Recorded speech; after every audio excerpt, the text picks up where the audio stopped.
Hey guys, welcome to our next episode of Fundamentals. I'm Pastor Matt here with Pastor Casey and John Davis. And today your episode is brought to you by Bible Trivia, the trivia game that's not trivial. I'm not even kidding. That's literally the subtitle right there. Circa 1985. Yes, this game is almost older than I am. Yeah, actually not almost. 1984. So can we make you a part of the trivia questions? I am. I think I am in this edition. Yeah, I was 81. That is 10 years older I than know. me. Yes, I think even if they sponsored us, I don't know if you can still get this game. So yeah. This is an antique. This is an antique. We will give it away with the first person that gives a review. No. Okay, so today, instead of coming up with a random sponsor, we're actually going to talk about the Fifth Commandment. And the Fifth Commandment is really simple. You are not to kill. What does this mean? So basically, period, end of story. Yeah, don't kill anybody. That's what this commandment talks about. No, we're just kidding. So what the Catechism says, goes in a lot deeper. So the Catechism says this: we should fear and love God, sounds familiar, so that we do not hurt or harm our neighbor in his body, but help and support him in every physical need. I think that's cool because this commandment, even when you read in the New Testament, you get the sense that people kind of glossed over this commandment. Because as Jesus is teaching in the Sermon on the Mount, Matthew chapter 5, no, I'm sorry. I had the wrong... well, it's definitely... Matthew chapter 5. Yeah, it might be 6. The whole sermon is 5 through 7, so you It is. take your pick of one of those. I accidentally wrote the verse number first, Matthew chapter 21. So well, yeah, it is Matthew chapter 5. Matthew chapter 5, Yep. starting at verse 21. That's the problem with taking notes for yourself. But Jesus is actually talking to the Pharisees and the teachers. And this is what I love about what he's talking about is he says, you've heard it said to those of old, you shall not murder, and whoever murders will be liable for judgment. But I say to you that everyone who is angry with his brother will be liable to judgment. Whoever insults his brother will be liable to the council. And whoever says, you fool, will be liable to the hell of fire. I think that's it gets really intense there when he says, you fool, and you're liable to the hell of fire. But I think it's really interesting what Jesus is doing here is he's saying these commandments go deeper than just the surface level. So it's not just about me not killing somebody, but it's about how am I relating to that person in my heart? Am I wishing them harm? Am I desiring bad things on them? Am I trying to do things that are going to affect them in harmful ways? It's not just about am I ending their life. It's about, what's my heart doing in these moments? And I think Luther's explanation to the commandment captures it pretty well because there's both a negative aspect, you shall not hurt or harm your neighbor in his body, but then there's also a positive side of it. And I don't have the Catechism in front of me. What are the words that he uses again? Help and support. Yeah, help and support. And I think this is where it gets at the whole heart aspect of this commandment, figuring out, okay, yeah, maybe I haven't actually taken somebody's life, but I do live in situations where I am frequently encountered with the realities of, okay, how do I support and help those people who are around me? Yeah, and I think that goes really well with the central thought that the Catechism gives, which is God created us to care about other people and to help them in their times of need, that we are created to care for everybody else and care for people in our lives. And as we get into this commandment and a little bit with the 6th commandment, but for sure 7th, 8th, 9th, 10th commandment, we start talking a lot about, you'll hear this word, your neighbor, a lot. And the Catechism actually asks, the first question in the Catechism under the 5th commandment is, who is our neighbor? Because you might think, well, like, what does that mean? Like, to watch over my neighbor? Like, am I meaning the person who lives in the house next to me? Am I meaning the people that live in the town around me? Like, who is my neighbor? And I'm interested to see what you guys have to say about this too. But the Catechism says, from the moment of conception, every person whom God has created is our neighbor, and especially anyone in need of our help and assistance. I totally disagree. Yeah, I was going to say, I mean. Yeah. And I think I don't disagree. I agree. But the reason that's the reason these commandments are sometimes so challenging to us is because it's every person you see is in the eyes of Scripture your neighbor, somebody that we are called to love, to support, to care for. And I think that's what makes it so challenging, but that's also what makes the Christian faith so powerful. I mean, the reason the Christian faith caught like wildfire in the ancient world was because this was a radically different way of looking at humanity. And in some of the darkest moments in human history, while everybody else was fleeing the scenes, the Christians were running in. So when the plagues were there, the Christians were setting up hospitals. When children were being abandoned because they weren't wanted in Rome, the Christians were going up and grabbing these abandoned children and creating orphanages and caring for them and loving them. I mean, the way the Christian church views humanity radically shapes our understanding of humanity today, whether you're Christian or non-Christian. Yeah, I mean, I would go so far as to say that Christianity humanizes people more than any other religion, and sees inherent value in every human life, and whomever you encounter is somebody who qualifies as your neighbor. And I think that's it's kind of challenging for us today, because I think more and more our world is feeling depersonalized. In fact, this morning I was sitting in a waiting room of people. There were maybe 20 of us in the waiting room, and nobody was talking with one another.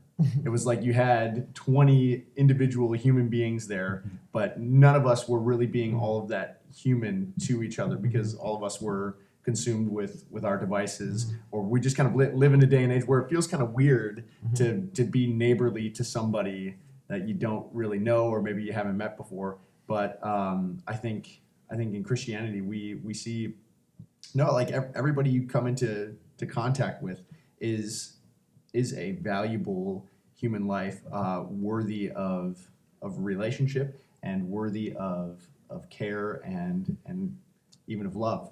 Yeah, I think that's interesting in our culture today, because I forget what study I saw, something on the news recently where it was talking about just the statistics with loneliness in adults have more than doubled in the last decade plus, which is really interesting to think. And part of that is, I think part of it is technology, but this understanding that our neighbor is, each individual that we come in contact with is so important. In fact, it's really interesting what Luther says in the Large Catechism, and I thought this was kind of a cool saying. He said, "The meaning of this commandment, then, is that no one should harm another person for any evil deed, no matter how much that person deserves it."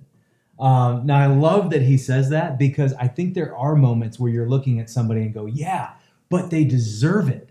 Like they've earned this. It's almost like we have that phrase, they're asking for it, It's like the way they're behaving is in such a way that they deserve what I'm about to do to them.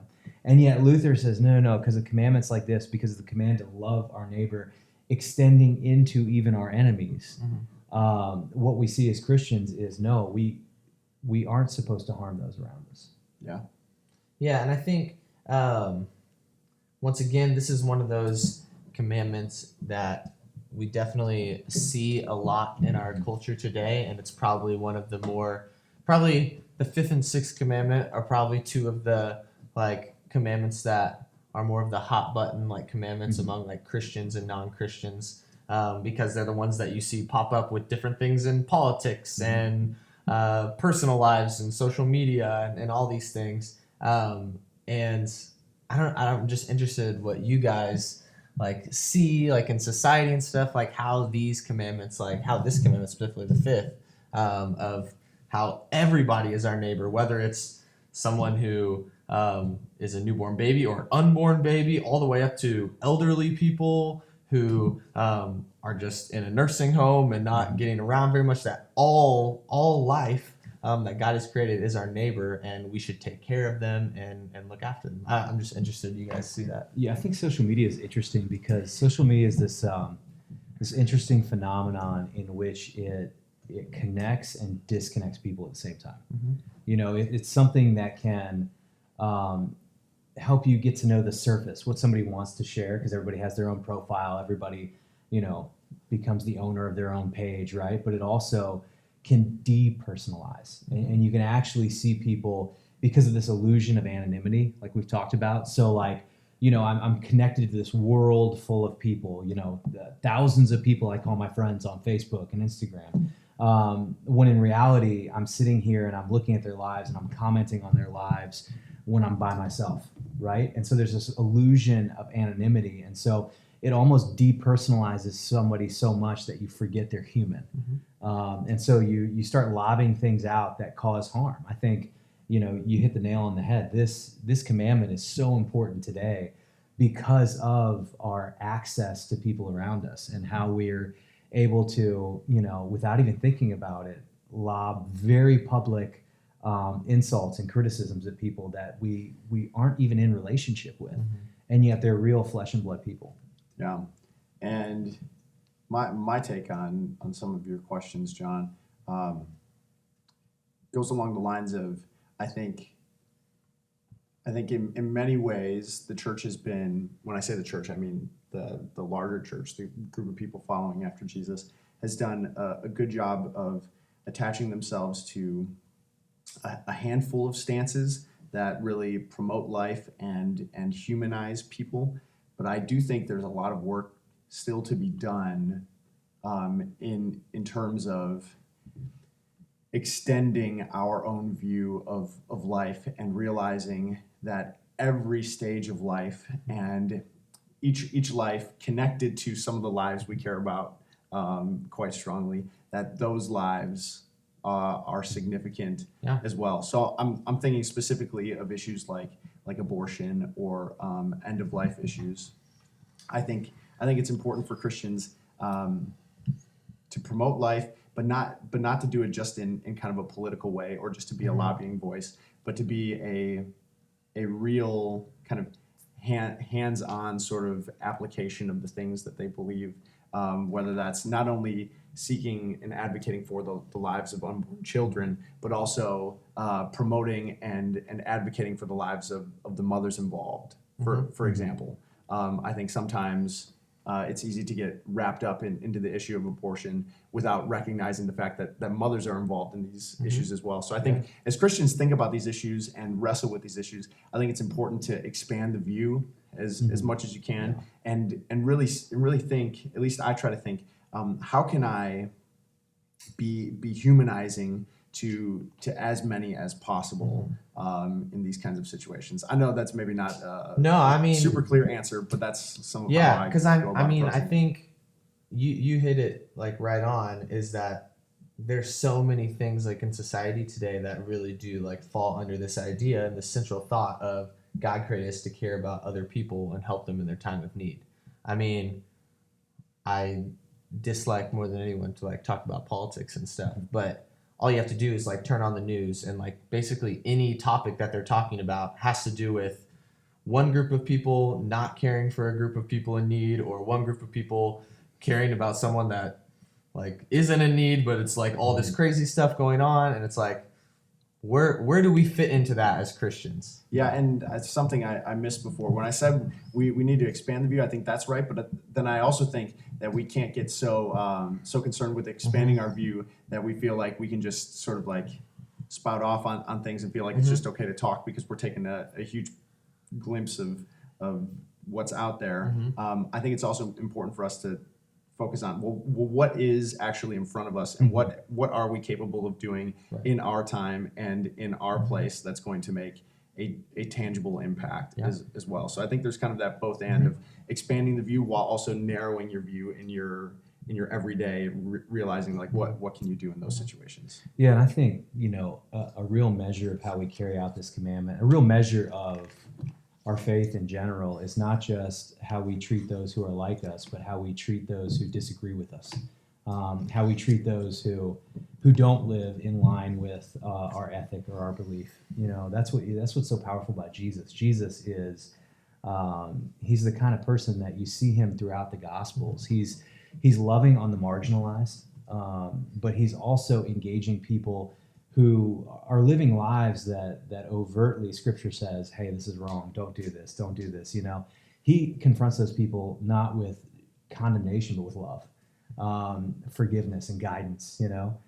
He looks at the people that are crucifying him and he says, Father, forgive them, for they know not what they do.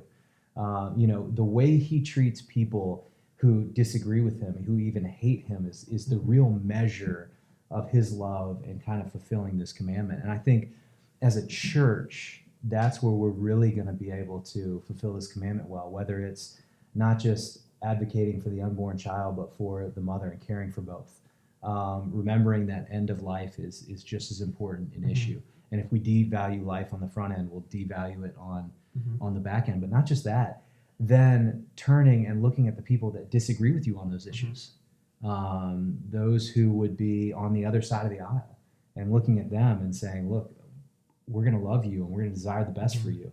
And we are going to honor you and respect you even when we disagree with you. Because that's what we're called to love our neighbor, and to not murder is kind of that deeper calling of that commandment. Yeah, and I think, and we might talk about this story. I might talk about this story maybe when we talk about the Sixth Commandment even a little bit. But I think of how you talked a little bit about Jesus and how he approached this kind of idea of, hey, there's a lot of things going out in the world that don't necessarily line up with what this law kind of tells us to do. And I think about the story of Jesus with the woman caught in adultery, which we'll probably get in a little more with the next week's podcast. But someone who was clearly caught doing something that they shouldn't do and doing something against the law, and Jesus says, like, hey, like, you're not supposed to do that.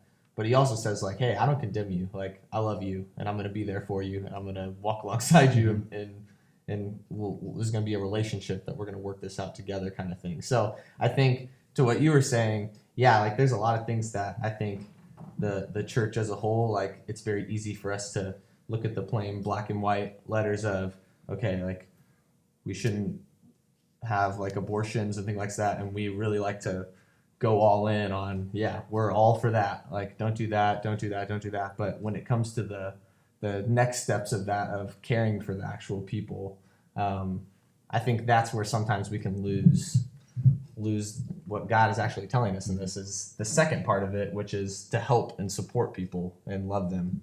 Yeah, I think it's all about not just signaling love for your neighbor, but actually showing love. Yeah. For your neighbor. And really in this commandment, you know, forgiveness is a big thing that's tied in. Yeah. And I think that's huge. Like we were reading in the commute a few weeks back in the Gospel of Matthew, and so I can't like pull it out really quick for you. But Jesus is talking about forgiveness, and he says, if you don't forgive somebody from your heart. And I thought that was such a powerful thing, because I think there's a surface level forgiveness. Oh, I forgive you. I'm just going to, you know, kind of make sure that my path doesn't cross your path and we don't, you know, connect. But to really be able to dig within your heart and offer forgiveness, because it's very easy to set people up as enemies within your heart, you know, to have those conversations with people that, you know, you're winning every argument because the argument's literally in your mind, you know, moments like that. And I think this commandment digs into some of that as well, that need for giving and receiving forgiveness. Yeah, and I think like all the commandments, they really show us how God really is in our lives. Because ultimately, the commandments, although they're the law and it seems like this set of rules, ultimately they point us to Jesus more than anything. And it kind of helps to show you a little bit about what God feels about us. Because you had talked about earlier, yeah, we're supposed to keep this commandment with all of our neighbors, those that are nice to us, those that are mean to us, even those that might deserve some of the anger and things that might be coming their way. But when you really think about it, because of the sin that we have in our lives, like, we definitely deserve all the anger and stuff that can come at us. But what this commandment shows us about God is that God looked at us and he said, hey, I still love you guys, and I'm willing to send my son to die for you. So since God can do that for us, he simply just tells us, hey, do that for other people too. And I think that's really where you find the strength to do that. Mm-hmm. I think you really hit it. Is the strength to do that doesn't come from what somebody does or does not deserve. Mm-hmm. The strength comes from seeing what God has done for you when you didn't deserve it, Mm-hmm. seeing the love and forgiveness He pours in when you don't deserve it and you couldn't earn it. Mm-hmm. And so being able to take that love and forgiveness and then being able to be a reflection of that in somebody else's life, that's really where being able to honor this commandment can come out of. Yeah, because there's no one who loves human life more than God does. Yeah. Right? There's no one who loves neighbors better than God does. Yeah. Yeah, I love it. I've always loved these verses in Ezekiel. There's several times in Ezekiel where God says, do I hate the wicked? Do I desire them to perish? No.